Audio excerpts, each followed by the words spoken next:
Man's thirst for greater speed has brought us the Concorde, the IndyCar, and multi-gigahertz PCs. It's no surprise that people are constantly asking us how to improve their download speed, so Roger's here to close that gap. Roger, I just want to say, by the way, thank you for dyeing your hair dark brown to support me. Sure. Yeah. Okay, so what are you going to show us today, Raj?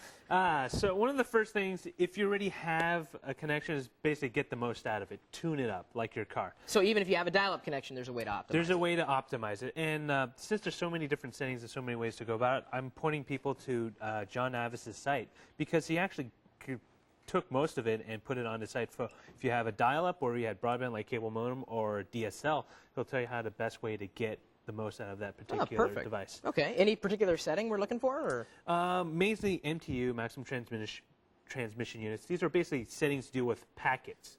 Packets are the way your computer sends information across the internet to another computer, and that computer on the internet sends information to you. Now, does our audience really need to know all of that, like well, MTU that's the beauty and of this. packet? That's the beauty of this site, is that most of the time he offers patches, so you just download it, double-click, and it does it for you without you having to do it yourself. So software that'll optimize it. Yeah. Okay, that's good. Fair enough.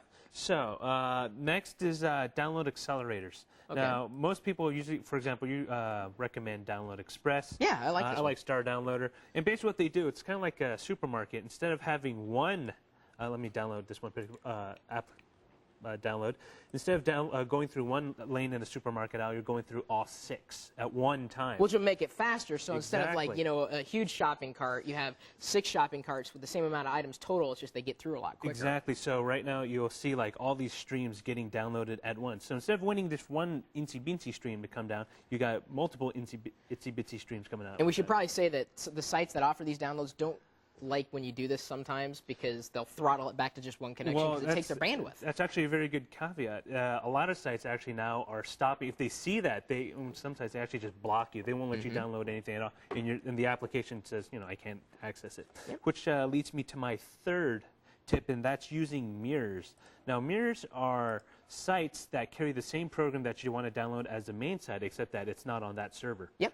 So in other words, instead of having to go to one store to buy your groceries, you can go to another store, another Safeway. It's got the same stuff. Exactly. So if for example, if I go to 2 Cows and want to download this, I want to download AdAware for 98, it actually gives me an option as soon as it. For all of its mirrors, and you can choose whichever one is geographically closer to you. Exactly. So I can select the state, or if I'm in a particular country in Europe or Canada or province of Canada. It's another good way for them to track where their users are coming from. Exactly, but it also helps you download get the quickest download instead of having to travel halfway across the world to get that same download. All right. Now, do you recommend that people actually go out and get broadband if they only have a dial-up connection right now? You know, if you really, really want to have the best download, yes. I mean, when I was on dial-up and downloading things, for example, a 5-megabyte file took me about 30 minutes, 45 minutes, and I'd go away and I'd like watch TV, eat dinner, and come back.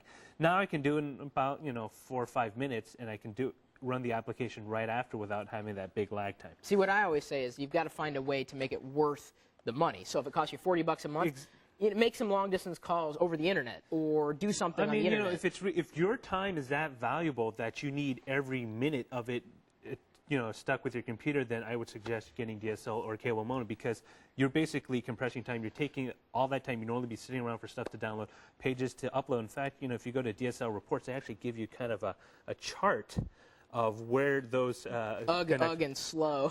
Well, if you look at a 56 on your download, I mean, compared to what we get, and this is actually slower than what I get at home. Ooh. I get like 1.2, 1.3 megabits. This is 898 kilobits. But look, compared to what you get from a standard 56K modem, I mean, it's orders better. All right.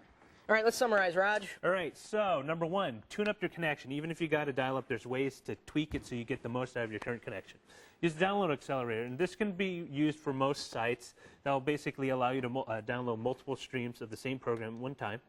Use alternate sites. If you can't get onto the main server, it's taking too slow, see if there's an alternate a mirror or alternate site that has the same application you want that you can download at a faster speed.